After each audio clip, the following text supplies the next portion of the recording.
Hello, this is Lee Young from Johnson Pool and Spa here in Larksfield, Santa Rosa, California. Here to explain a little bit about general care on your spa as well as some maintenance. There are some things that you need to take care of as you use your spa.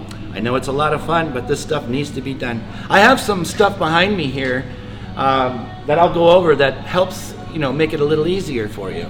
So let's start with some of the things that we'll have to look for with general maintenance on your spa. The first thing you might want to do after you've had your spa for 3 to 6 months is think about a water change. Water changes are very important. The filter can filter the water for 3 to 6 months, but after that you're starting to get water that could be hard to balance. Also, it's kind of dirty, so you kind of want to get rid of it and start over and put some new water in. So I have behind me here, we're in the jacuzzi showroom in Santa Rosa. So I'll give you some examples of how to drain your spa. Basically, your spa will be full.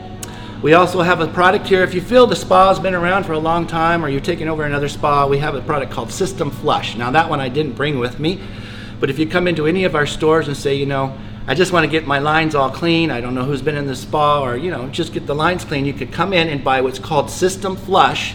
It will flush all that stuff out with your old water in, and then you can drain the spa. Now if you don't need to run the System Flush, that's fine. Just make sure that you turn off the spa from the control, from your breaker box. Some spas have a mode in the control panel where you can actually turn it off to do filter changes, but for a water change you're going to want to turn power off. So let's go through a little bit about the water change. So your spa is full of water right now. There are some spas that have spouts on the end of them that you can hook your garden hose to. So basically on this one here we have a spout on the bottom here. I'll see if our cameraman can get down to it. Right here you'll see a spout. So this spout basically unscrews and pops out, and you put a hose on this spout right here, and that will drain your water. So you let that drain out, let the water come out, and after the water is completely drained and the spa is empty, you can start wiping it down. So things that you might want to use is something like an all-purpose cleaner, which I brought with me here is Clean and Perfect. We sell this in our stores. This is a great product. It won't hurt the acrylic. It won't hurt anything really. It's a very good all-purpose cleaner. And this is what you want to use. You spray it down, wipe it off. Now if you have some very tough stains in there or something that's kind of grimy and just won't come off, we've got the little scrubber pads here that will help with that. You can pick these up from our store. There's a couple pads here. One's already attached to a handle. You can just use that handle and just scrub those little spots off. If that is even a little more difficult with this, we have what's called Off the Wall. It's kind of a pasty substance that will help get those really hard spots off, the grimy, whatever is stuck to the acrylic. This will not ruin your acrylic. So you've got to be very, very careful when you work with acrylic. You don't want to use SOS pads, any heavy, scouring pads. These were made for acrylic. So just make sure that you don't use anything that would scratch the acrylic.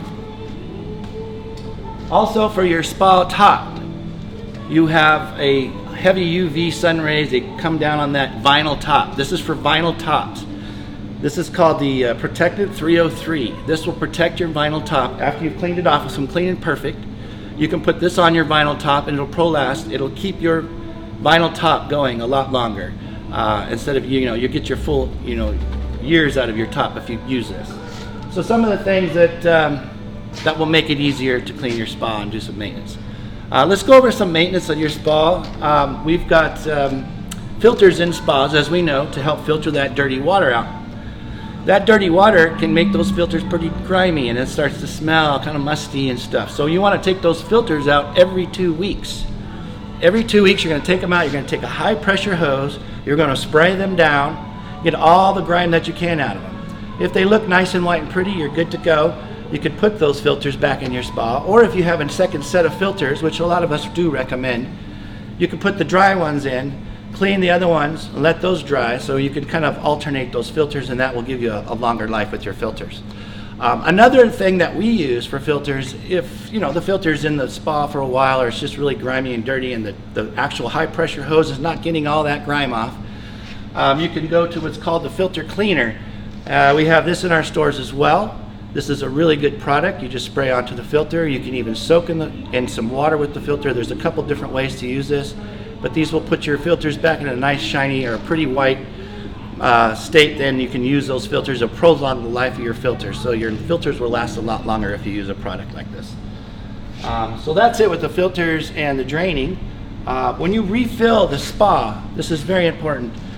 Some people don't seem to have the problem, it's just throwing the hose over the edge, but there are some of those people that get the air lock, what's called, there's air in the lines. So when you have those filters out and you're refilling that spa, make sure you put that hose down into that filter hole.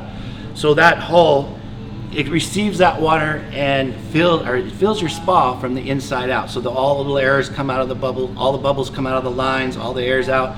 So when you turn that spa on, then we have no air locks or any problems or any kind of error messages on your thing. So that's a really good trick to do. Even if you're not having that problem, I still would recommend it. It just really reduces the chance of you having an air lock and getting that error message, which means that you'd have to do a lot of other things to get rid of that. And it can be time consuming, as well as frustrating, I've heard. So those are the things that you're gonna look at for cleaning and maintaining spas. Now the spa is back in full, you're pretty much gonna put your temperature back on, you're gonna turn your power back on, you've got your filters back in there, now you're ready to go. So that's pretty much it with general maintenance. We'll get more into more maintenance and things in the future. This video is kind of running into a lot of time right now, and I know you don't want to spend the whole day watching the video. So that's about it. Thank you so much for watching, and we'll see you on the next video.